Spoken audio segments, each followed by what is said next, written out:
है, और दिया है तो देखिए क्या भव्य दिया है। राम मंदिर का उत्सव भी इस तरह से मनाने की तैयारी है कि इससे देश का घर घर जुड़ जाए। ऐसा ना लगे कि कार्यक्रम सिर्फ अयोध्या में हो रहा है। अब हर कोई तो 22 जनवरी को अयोध्या पहुंच नहीं पाएगा, इसलिए कैसे सबको जोड़ा जा रहा है उसे भी आपको बताता हूं।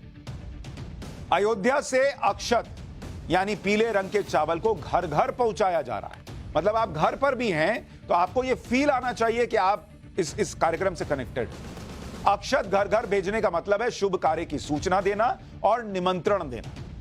अयोध्या से अक्षत पहुंचाने का मतलब है कि सभी को प्रतीकात्मक निमंत्रण देना। नवंबर में राम मंदिर ट्रस्ट ने 100 क्विंटल चावल मंगवाए थे, जिन्हें 1 क्विंटल हल्दी और देसी घी के साथ रंगा गया, और फिर इन पीले चावलों को राम दरबार में पूजा के दौरान रखा गया और फिर इन्हें देश भर में बांटने के लिए भेजा गया। पीले चावल को बांटने के लिए हर राज्य से संघ और विश्व हिंदू परिषद के लोगों को अयोध्या बुलाया गया था। हर प्रतिनिधि को 5 किलो पीले चावल दिए गए। इन पीले चावल को अपने अपने इलाके के मंदिर में पूजा के लिए भी भेजा गया। फिर इन्हें जिले के प्रतिनिधियों को दिया गया, जहां से ये ब्लॉक, तहसील और गांव में भेजे जा रहे हैं। 15 जनवरी तक देश के 5 लाख गांव में अयोध्या से पूजित अक्षत यानी पूजा किया गया चावल पहुंचाया जाएगा। 22 जनवरी को पूरा देश राममय करने के लिए 5 लाख गांवों और बस्तियों से एक एक मंदिर को भी शामिल किया गया है। 5 लाख मंदिरों में आरती की तैयारी। अपने अपने गांव में भजन कीर्तन की व्यवस्था की जा रही है। मेरी बस्ती मेरा इलाका मेरी अयोध्या के नाम से घर घर गांव गांव में कार्यक्रम हो। लोगों को स्थानीय मंदिरों में और अपने अपने इलाकों में 22 जनवरी वाले दिन उत्सव मनाने के लिए कहा गया है। गांवों कस्बों में टेलीविजन स्क्रीन लगाया जाएगा। नहीं पहले बैठ के देखते थे जब रामायण आती थी, अब पूरा गांव बैठ के देखेगा बॉस राम मंदिर की प्राण प्रतिष्ठा का कार्यक्रम।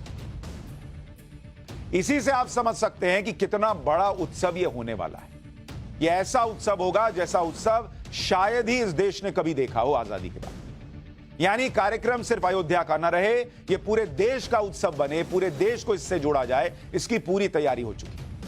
एक खास बात और यह है कि राम मंदिर के निर्माण और प्राण प्रतिष्ठा समारोह के लिए भी जो सामान आया है वो भारत के कोने कोने से लाया गया है। यानी राम मंदिर से लोगों को जोड़ा जा रहा है और लोगों से राम मंदिर को भी जोड़ा जा रहा है। जैसे उत्तर भारत में केदारनाथ और बद्रीनाथ से मिट्टी आई थी, यूपी के एटा में 2100 किलो का घंटा बन रहा है। मंदिर की नींव में मिर्जापुर का पिंक स्टोन लगा है। बिहार से राम मंदिर के मार्ग का राम स्तंभ बन रहा है। झारखंड से मंदिर के लिए मिट्टी आई है। छत्तीसगढ़ से चावल भेजे गए हैं, इसी चावल से श्री राम का भोग लगेगा। राजस्थान के भरतपुर के पत्थरों से मंदिर बन रहा है। राजस्थान के जोधपुर से घी आया है। पूर्वी भारत में असम से चाय और मसाले भेजे गए। पश्चिम भारत में महाराष्ट्र की लकड़ियों से खिड़की दरवाजे बने हैं।